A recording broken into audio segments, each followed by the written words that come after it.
বন্ধুরা আমরা প্রত্যেকে ফোনপে, গুগল পে এবং কি পেটিএম আরো বিভিন্ন ধরনের আমরা অ্যাপটা ইউজ করে থাকি। মোবাইল ব্যাংকিং এর জায়গায় চলে আসছে, তো আমরা বিভিন্ন অ্যাপ ইউজ করে থাকি।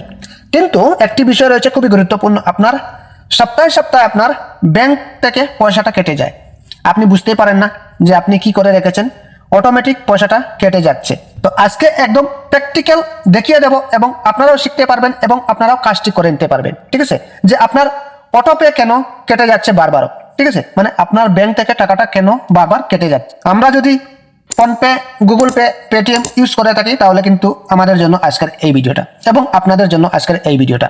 ওই ভিডিওটা যদি আপনি দেখে নেন তাহলে যাদের অটোপে নেই তারাও কিন্তু চেক করে নেবেন। ঠিক আছে, তারপর ভবিষ্যতে প্রবলেম আসবে না যদি কাজটা শিখে রাখেন। কিভাবে কাজটি করতে হয় সম্পূর্ণ প্রসেস দেখিয়ে দেব। তো কথা না বাড়ি আমরা মূল ভিডিওয়ে আসি। প্রথমে আপনারা ওইভাবে আপনাদের ফোনপেটা ওপেন করবেন, কিংবা আপনার গুগল পেও থাকতে পারে। তো আজকে আমি ফোনপে নিয়ে আলোচনা করব। তো ফোনপের কাজটি আমরা দেখে নেই। ঠিক আছে, যখনই আপনি এরকম আপনি ওপেন করে নেবেন, তারপর এখান থেকে দেখতে পারবেন এই যে আপনাদের প্রোফাইল আইকন রয়েছে, আপনি এটার উপর ট্যাপ করবেন। এটার উপর ট্যাপ করে দেওয়ার পর একটু নিচের দিকে চলে আসলে এখানে পেয়ে যাবেন আপনারা আপনাদের স্ক্যানারের নিচে রয়েছে ম্যানেজ পেমেন্টস, আপনি এটার উপর ট্যাপ করবেন। এইটার উপর ট্যাপ করে দেওয়ার পর আবার একটু নিচের দিকে স্ক্রল ডাউন করলে এখানে পেয়ে যাবেন আপনাদের অটোপে, এখানে দেখতেই পাচ্ছেন অটোপে রয়েছে, আপনি এটার উপর ট্যাপ করবেন। এইটার উপর ট্যাপ করে দেওয়ার সাথে সাথে কিন্তু আমাদের কিন্তু এখানে একটি ইএমআই চলছে। ঠিক আছে, সেজন্য কিন্তু আমাদের এখানে একটাই অ্যাক্টিভ রয়েছে, তার মানে এটা আমি ডিলিট করতে পারবো না এখন অবধি। ঠিক আছে, এটা আমি অটোপে নিজেই করে রেখেছি যে আমার একটি এমআই পে হতে থাকবে অটোমেটিক, আমার সিভিল স্কোরটা ভালো থাকবে। তো যাক, সেটা নিয়ে বিষয় না, বিষয় হচ্ছে আপনাদের যদি থাকে আর ওই প্রবলেমের সম্মুখীন হতে হয়েছে যে সপ্তাহে সপ্তাহে আপনার পয়সাটা কেটে যাচ্ছে আপনার ব্যাংক থেকে, সেটা আপনি ডিলিট কিভাবে করবেন?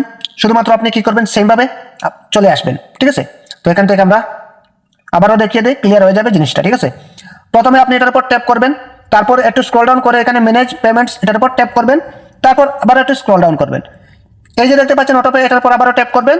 তারপর যদি আপনার এই জায়গায় অটোপে থাকে তাহলে কিন্তু এটা ডিলিট করতে হবে। ডিলিট করার জন্য শুধুমাত্র আপনি এটার উপর ট্যাপ করে দেবেন।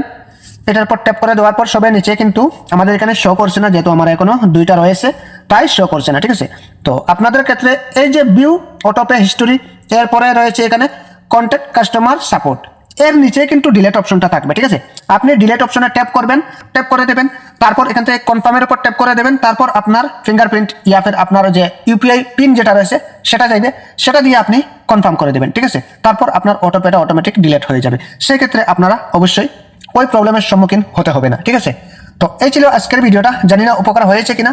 যদি উপকার হয়ে থাকে তাহলে অবশ্যই ছোটবার পেজটি ফলো দিয়ে চ্যানেলটাকে সাবস্ক্রাইব করে রাখবেন প্রতিনিয়ত এরকম গুরুত্বপূর্ণ ভিডিও পেতে। তো এই ছিল মূলত ভিডিওটা, প্রত্যেকে শেয়ার করবেন ভিডিওটি। আজকের মতো বিদায় নিচ্ছে, খোদা হাফেজ।